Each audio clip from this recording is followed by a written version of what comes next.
Hello everyone, it's Shane Kanto, your Wasteland reviewer, and I'm here to review Season 2 of Young Rock.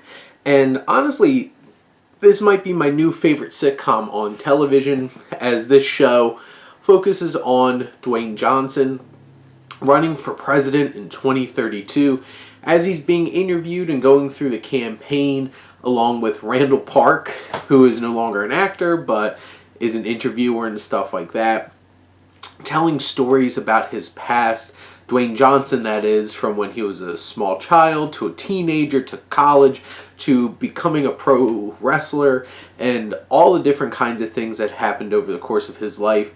And I really appreciate this second season. So first off, we're getting closer to the campaign. I did think it was kind of weird that they focused so much time on him and this kid from his past. Obviously, he brought up a lot of fun stories from his past, but, like, the fact that, like, Sean Astin playing his childhood enemy just, like, pops up and is a big part of the political campaign. And, like, one of his competitors in this campaign is Chrome, like, an artificial intelligence. Obviously, it's trying to make some commentary on certain things, and I thought that was pretty funny, but I thought the Sean Astin thing was odd, but I do really like the budding, deeper friendship with Randall Park, and their dynamic together makes it a lot of fun when it does cut back to the present time in the show, which is the future. And there's one particular, like, best friend that they introduced towards the end of this season that Dwayne Johnson has, which I thought was very interesting that they got this person for this show.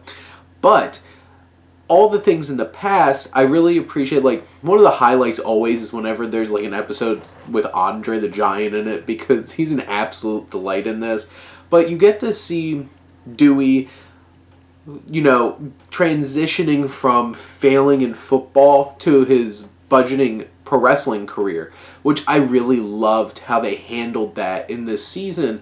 And, you know, interacting with Stone Cold Steve Austin and Pat Patterson and Triple H and all those different kinds of situations, and him realizing, like, hey, they don't like me right away. And I look forward to seeing him transition into, you know, The Rock.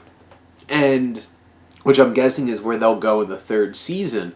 They also have the elements of him in Memphis, like, cutting the ropes, back when his dad got sent to Memphis, to Jerry Lawler's territory, and also when he winds up being there. And I love that dynamic of trying to figure things out in both of their lives. You get to see his mother really get to shine in this season as she gets to do more in the family wrestling business, and also his grandmother is hilarious. She is one of the biggest, best supporting characters in this show.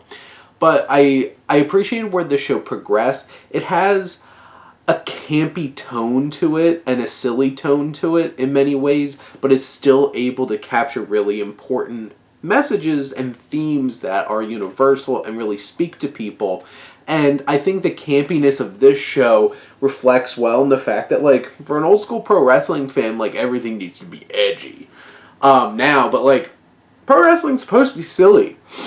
It's a bunch of people run around in tights, like, throwing each other around and stuff like that. The show knows that and understands that and has fun with it. This is a fun show. It's an endearing show.